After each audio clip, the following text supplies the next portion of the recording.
Assalamualaikum warahmatullahi wabarakatuh. Perkenalkan, nama saya Yunika Dwi Agustin. Saya dari kelas BK3A dari Universitas Muhammadiyah Tasikmalaya.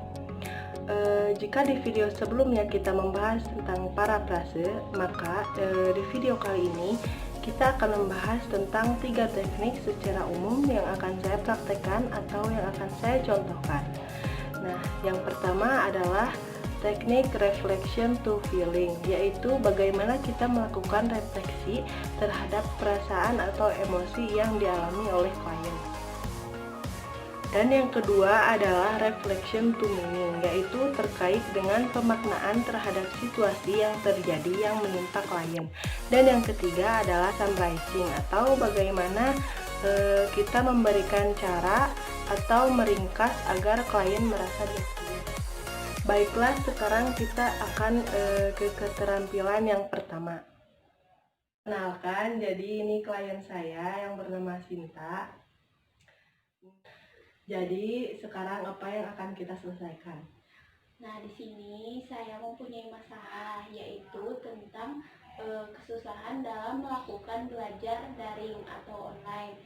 Nah, di sini saya merasa kesusahan karena dalam penyampaian dosen terhadap mahasiswa itu kurang akurat menurut saya, karena dosen itu hanya memberikan sebuah PPT tanpa ada penjelasan yang lebih lanjut, dan mereka seenaknya memberikan tugas tanpa menjelaskan terlebih dahulu.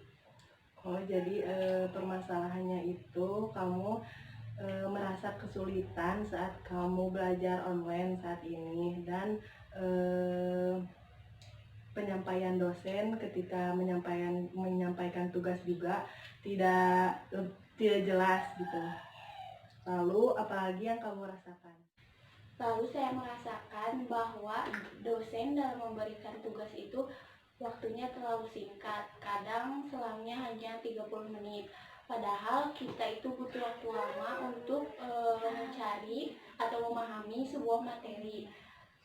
Jadi dalam pengerjaannya itu kadang kita tidak secara maksimal karena keterbatasan waktu itu. Nah, terusan kadang-kadang dosen itu suka tidak menerima alasan kalau di wilayah mahasiswa itu kurang jaringan. Jadi saat mengumpulkan tugas, kadang-kadang jika telat dosen tidak akan menerima walaupun ada alasan, yaitu jaringan yang buruk. Nah, menurut saya itu adalah masalah yang besar, karena tidak setiap mahasiswa berada di kota yang jaringannya itu baik. Dan juga kamu bermasalah dengan pengumpulan tugas yang waktunya singkat, sedangkan kamu juga membutuhkan waktu untuk memahami dan mengerjakan tugas itu. Dan juga ada dosen yang tidak mengerti atau tidak menerima alasan apapun ketika tugas yang kamu kumpulkan itu telat, dengan alasan tidak ada sinyal atau sinyalnya buruk gitu.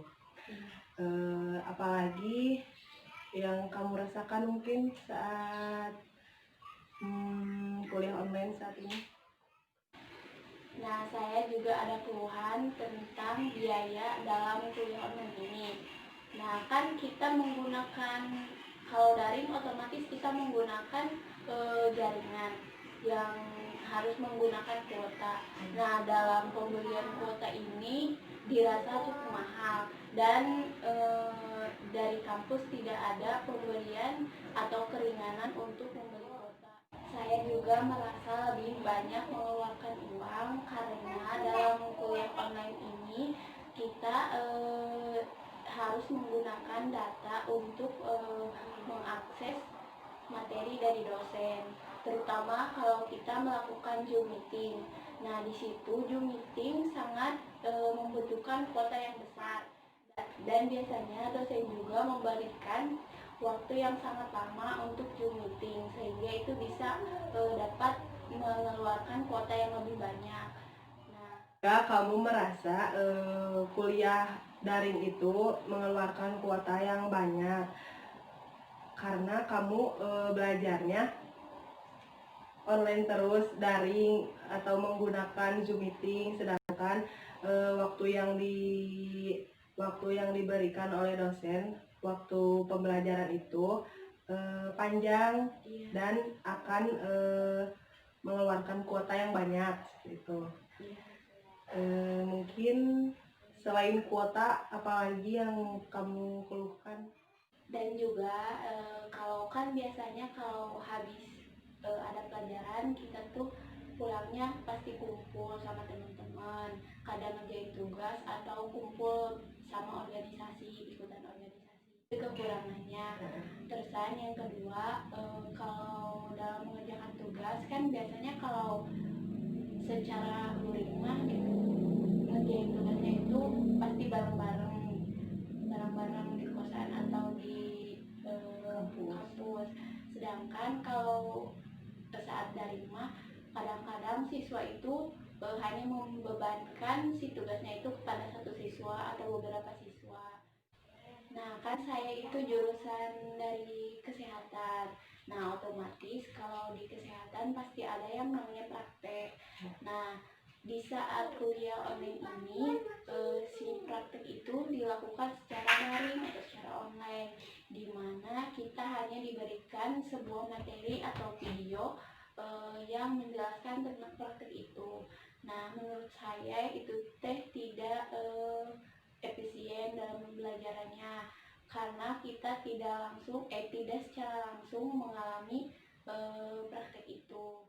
Jadi kamu juga merasa kalau kuliah online itu tidak seperti kuliah biasa. Kalau kuliah biasa mungkin kamu setelah pembelajaran kamu bisa kumpul dengan teman-teman atau dengan organisasi, dan juga kamu merasa kalau kuliah biasa itu ada praktek. Sedangkan sekarang itu kuliah online, jadi si praktek itu dipindahkan menjadi materi yang harus kamu pelajari, seperti itu. Nah, teman-teman, itu saja dulu yang dapat saya contohkan terkait teknik reflection to feeling. Mohon maaf jika masih banyak kesalahan karena saya juga masih dalam proses pembelajaran. Terima kasih. Wassalamualaikum warahmatullahi wabarakatuh.